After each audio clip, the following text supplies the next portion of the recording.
اسراف او د فضل خرچي بدی پایلې. انسان د اسراف کوي، د حد نه تجاوز کوي په هر کار کې. اگر که د مال لګول ولې نه وي، اگر که د صدقه ورکول ولې نه دي، په هغې کې د حد نه تجاوز کول او په هغې کې زیادت کول دا اسراف دی.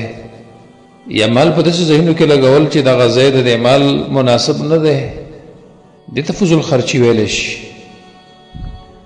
او دا هغه کارونه دي چې الله سبحانه وتعالی ته موږ تاسو منع کړي. الله د اسراف نه منع کړي، الله د فضل خرچي نه منع کړي. سورة انعام کې راځي الله فرمایلی دي ولا تسرفوا انه لا يحب المسرفين. ای خلکو اسراف مه کوئ، الله داسې انسانان نه خوښوي. سورة اعراف کې راځي وکلوا واشربوا ولا تسرفوا. خوراکم کوئ او څښاکم کوئ، خو په هغې کې اسراف مه کوئ، د حد نه تجاوز. ځکه داسې انسانان د الله نه دي خوښ. انه لا يحب المسرفين. او څوک چې دا کارونه کوي سورة اسراء کې راځي دا د شیطانانو ورونه دي، فضل خرچي کوي. ان المبذرين كانوا اخوان الشياطين وكان الشيطان لربه كفورا. الله وایي داسې مه کوه چې دا لاسونه دي د ځان سره تړلي دي د خپل سټ کې. ولا تجعل يدك مغلوله الى عنقك. او داسې مه کوه چې دا لاسونه دي کلاو ساتلي دي، نه بلکې درمیانه لاره غوره کوه. دا د مؤمنانو صفت دی چې هغه به بخل هم نه کوي او هغه به اسراف هم نه کوي، درمیانه لاره به لټوي د دې په مابین کې. سورة فرقان کې الله د مؤمنانو په صفاتو کې دا خبره راوړې ده. الله وایي دا مؤمنان هغه خلک دي والذین اذا انفقوا لم یسرفوا ولم یقتروا وکان بین ذلک قواما. چې کله دوی مال لګوي، صدقه ورکوي، په هغې کې به اسراف هم نه کوي او په هغې کې به بخل هم نه کوي، بلکې د هغې په مابین کې به درمیانه لاره لټوي. او دا خبرې په حدیثو کې هم ډېرې راغلي دي. یو حدیث کې راځي نبی صلی الله علیه وسلم داسې فرمایلی دي کلوا واشربوا وتصدقوا والبسوا. تاسو خوراکم کوئ، څښاکم کوئ او صدقه م ورکوئ او جامې م اچوئ، لباس. خو د هغې دپاره رسول الله صلی الله علیه وسلم دوه شرطونه بیان کړي دي. ما لم یخالطه اسراف او مخیله. څو پورې چې د هغې سره اسراف نه وي ملګری شوی، څو پورې چې د هغې سره تکبر نه وي ملګری شوی، دا کارونه جایز دي. خوراک وکړه خو اسراف پکې مه کوه، خوراک وکړه خو تکبر پکې سره مه کوه. همدغه شان صدقه ورکړه، لباس واچوه، څکل وکړه، خو د دې سره اسراف مه کوه چې اسراف پکې راشي. دومره جامې د ځان دپاره مه کوه چې اسراف پکې راشي. لکه ډېرو انسانانو دې خبرو ته توجه نشته او داسې خوراکونه کول چې په هغې کې اسراف راشي او تکبر پکې راشي. بې شریعت د دې نه منع کړې ده. خوراکم کوه، څښاکم کوه، صدقه م ورکوه، لباس م اچوه، خو چې دا دوه شرطونه پکې موجود وي. په دې شیانو کې به اسراف نه وي او ځان لوی به پکې نه وي، تکبر ځان ښودنه به پکې نه وي. دا کارونه به جایز دي. ځکه د اسراف د وجې نه اسراف سره مال ضایع کېږي او دا کار د الله نه دی خوښ.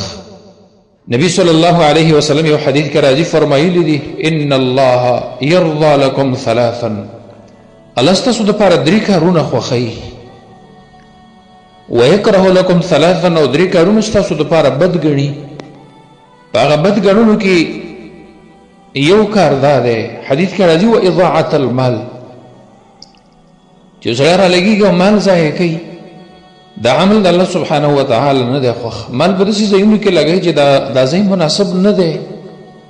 دا عمل او دا کار د الله سبحانه وتعالی نه دی خوښ او ستاسو دپاره هم نه خوښوي. ویکره لکم ثلاثا. دې وجې نه د اسراف او د مال لګولو، فضل خرچي کولو ډېر نقصانونه دي. یو د هغې نقصانونو نه دا دی چې داسې انسانانو سره الله سبحانه وتعالی محبت نه کوي. اسراف کوونکو سره د الله محبت چېرته نه وي. څنګه چې الله قرآن کې فرمایلی دی ولا تسرفوا انه لا يحب المسرفين. او دا خبره ډېره کړې ده، په ډېرو ځایونو کې دا خبره کړې ده. اسراف مه کوه، الله د داسې انسانانو سره محبت نه کوي. دویم نقصان دا دی چې اسراف کوونکي د شیطانانو ورونه دي، دوی سره شیطانان ملګري کېږي. الله فرمایلی دی ان المبذرین کانوا اخوان الشیاطین. هغه انسانان چې فضل خرچي کوي، مال په داسې ځایونو کې لګوي چې دا ځای مناسب نه دی، مال ضایع کوي. الله فرمایلی دا د شیطانانو ورونه دي او د دې سره شیطان ملګری کېږي. د حدیث نه معلومیږي په دې فضل خرچي کې، په دې اسراف کې د شیطان د دوی سره ملګری دی. نبی صلی الله علیه وسلم دسی فرمایلی دی فراش للرجل وفراش لامرأته یو بستر جوړه کدا به د سړي د پارش بل بستر جوړه کدا به د ښځې د پارش والثالث للضيف او درېمه بستر جوړه کدا به مېلمه چېرته راشي هغې به په کار راشي خو حدیث کې راځي والرابع للشیطان څلورمه دا به د شیطان دپاره او په دې کې ډېر انسانان دا سوچ نه کوي د اسراف کې او د فضول خرچي کې ډېر انسانان هغه مبتلا دي چې په دې لباسونو کې او په دې بسترو کې او په دې خوراکونو کې د څومره اسرافونه دا انسانان کوي نو دا بل نقصان دی چې مصرف سړي سره اسراف کوونکي سره شیطان ملګری کېږي درېیم نقصان دا دی چې الله به د حساب او کتاب ستا سره کوي په ورځ د قیامت د الله حساب ته به ور وړاندې شي حدیث کې راځي مشهور حدیث دی چې په ورځ د قیامت باندې به انسان قدم نشي اخیستلی حتی یسأل عن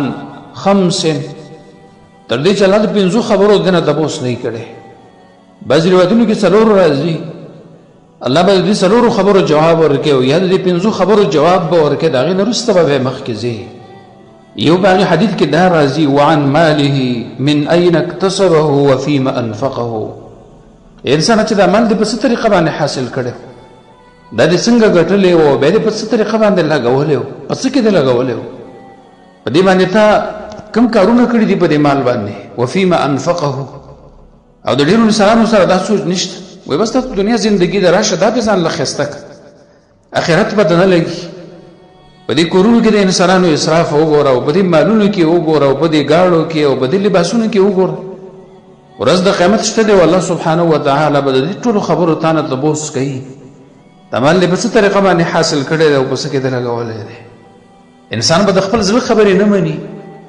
ګنې د دې تپوس به په ورځ د قیامت الله ستا نه وکړي عمر رضی الله عنه یو ورځ کور ته راغی خپل بچی ولید عبدالله ابن عمر واذا عندهم لحم مخې ته غوښه پرته وه عمر ابن الخطاب راولګېد او د خپل بچي ته وایي چې ما هذا اللحم دا غوښه چېرته وه وایي هغه ورته ویل چې اشتهیته بس شوق مې راغی او ارمان مې پیدا شو چې غوښه مې خوړلې وه دا به ښه وی لاړم او بازار کې مې واخیسته را مې وړه عمر رضی الله عنه ورته وایي چې او کلما اشتهیت شیئا نکلته چې کله دې څه شي د اشتها کېږي نو دا به ته خورې او بیا ورته دا خبره وکړه مقصودي خبره زموږ دا ده کفا بالمرء صرفا ان یأکل کل ما اشتهاه انسان دپاره دا اسراف هم کافي دی چې څه شي ته اشتها کېږي او دا هغه راواخلي او ویې خوري دا هم په اسراف کې راځي معنا د زړه به هره خبره م انسان نه مني حرامو کې به دې واقع کي اسراف کې به دې واقع کي فضول خرچي کې به دې واقع کي دا مال به در باندې په داسې ځای کې ولګوي چې دا ځای به مناسب نه وي بیا به په ورځ د قیامت د الله سبحانه وتعالی ته جواب ورکوي نو د مال لګولو چې انسان مال لګوي او اسراف کوي دا به په ورځ د قیامت د خپل رب سره مخامخ کېږي او هغه ته به حساب او کتاب ورکوي څلورم نقصان دا دی چې د اسراف د وجې نه ډېر کرتې به انسان راولګي حرامو کې به واقع شي چې کله د انسان زندګي برابره ده مالداره دی خوراکونه هم ډېر دي سکاکونه هم ډېر دي خو چې کله دې د مالداري ختمه شوه الله ور باندې غربت راوسته او دا زندګي راتنګه شو دا به مجبوره دی چې ځان له داسې خوراک پیدا کړي چې مخکې کوو نو حرام به کوي او په حرامو کې به واقع کېږي او حرام کسب به شروع کړي نو دا بېل نقصان دی چې د اسراف د وجې نه بعضې وخت کې انسان په حرامو کې واقع کېږي حرام کسب کې واقع کېږي او پنځم نقصان یې دا دی علماو فرمایلي دي او قرآن هم معلومیږي اسراف د انسان بدن ته ضرر ورکوي قرآن کې الله فرمایلی دي کلوا واشربوا ولا تسرفوا خوراک او اسکاک کوئ خو په هغې کې اسراف مه کوئ ډېر کله د انسان داسې خوراک وکړي چې دا بدن یې ورسره خراب شي داسې شیان وخوري چې بدن یې ورسره خراب شي ستا بدن ته ضرر ورکوي نو ځکه په هغې کې اسراف مه کوه نو په کار موږ تاسو له دا دی چې داسې یو لاره یې اختیار وکړو په دې مال لګولو کې چې په هغې کې اسراف نه وي او په هغې کې فضول خرچي نه وي دا مال په داسې ځایونو کې ولګوو چې هغې کې هغه ځایونه مناسب وي غیر مناسب ځایونو کې دا مال موږ او تاسو ونه لګوو هسې نه چې په ورځ د قیامت به الله موږ تاسو سره حساب او کتاب ونه کړي الله دې په دې خبرو باندې ما ته او به تاسو ته د عمل کولو توفیق راکړي